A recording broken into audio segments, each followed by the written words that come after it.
Hey there everybody, welcome back Internet, what up?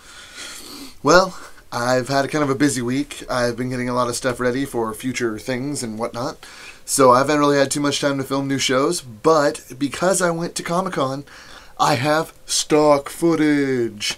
I have footage of Max Brooks talking about the World War Z movie that's coming out in 2012. So next summer there should be a World War Z movie to look forward to. Yippee skippy. Well, anyways, we'll cut straight to that. Here are the updates. From what I've been told, everything is moving along on schedule. They are scheduled to shoot this year and for release next year. That's what it was.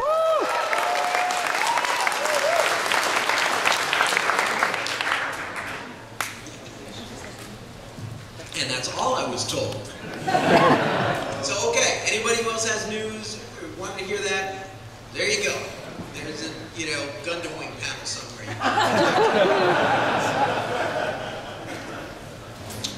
Okay, so now we've covered the movie news. Now, those of you who don't even know what I'm talking about, because it's true, I'm signing books and people are like, so is there like a movie or something? Okay, to you guys, that's cool.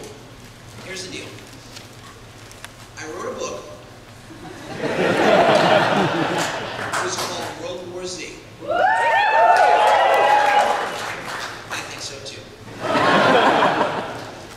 It was then optioned by a company called Plan B, who is the company of an actor you might have heard of, Brad Pitt.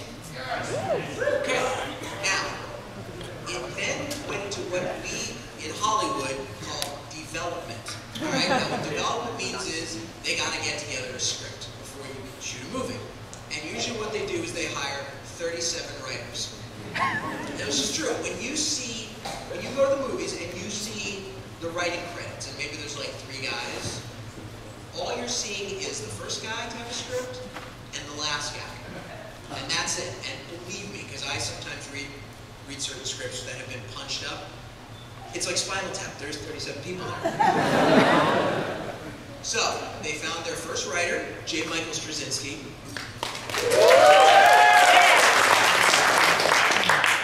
And he did his draft.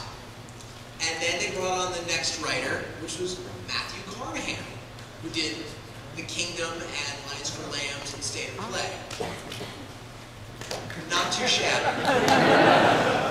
So, huge relief there, because unfortunately a lot of times what happens is you have these screenwriters who just have deals, like I get to write a 3-picture, I get to write 3 pictures, boom. And then they say, well, we have space, how about this zombie project? Yeah, you write it, you wrote Dukes of Hazzard, sure, there you go.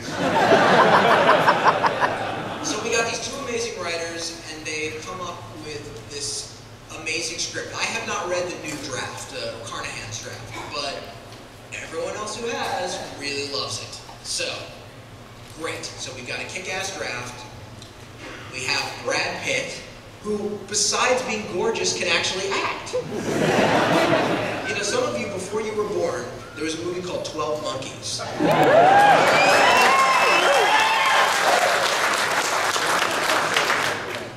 Wow. So when they're like, yeah, the guy from 12 Monkeys wants to do this, okay. So we have our actor who recently, I was told at Comic-Con last year that he actually wanted to be in it, as well as executive producing. Because sometimes that happens, that actors, they have companies, they go, oh, it's a great movie, I want to executive produce it. I don't want to be in it, though. I've got other things to do. So, script, actor. Then they needed a director. Once again, we could have veered into the abyss. We could have gotten some kid who just did some music videos, or some TV commercials, or Michael Bay. Someone's like, ooh, I'm like, oh, God forbid I badmouth Michael Bay. I may never get a chance to work with him.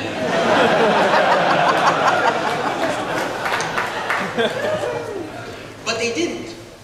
They said, yeah, we're looking at a guy, Mark Forster. You ever heard of him? I'm like, yeah. The Kite Runner Mark Forster? Monsters Ball Mark Forster? The guy who actually is smart and deep and, oh my God, wow.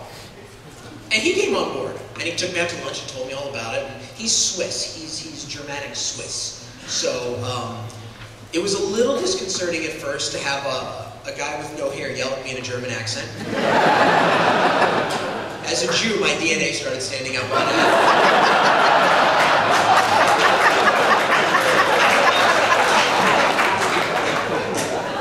But what was so amazing about it was he got it. He got what I was trying to do. And I think it's because he's not American, he got the international aspect of it, which is one of the main themes of the book. Because the truth is, you know, in this country, I think countries, like people, have sort of strengths and weaknesses. And, you know, we have just an amazing amount of strengths. As a nation, trust me, I've lived and worked in many countries around the world, and we have elements of our national spirit that are rare, you know, rare as cobalt. It's unbelievable. But So about the break I took, I went to Comic-Con. I had a bunch of other stuff that stacked up in front of me. Haven't really had time to film a show. But tomorrow we'll be back with a real show. Talk about the news, talk about Gaddafi and all that other craziness that's going on right now. But anyways, so tune in for that. And I'm Just In Case, and this was Just In Case You Missed It.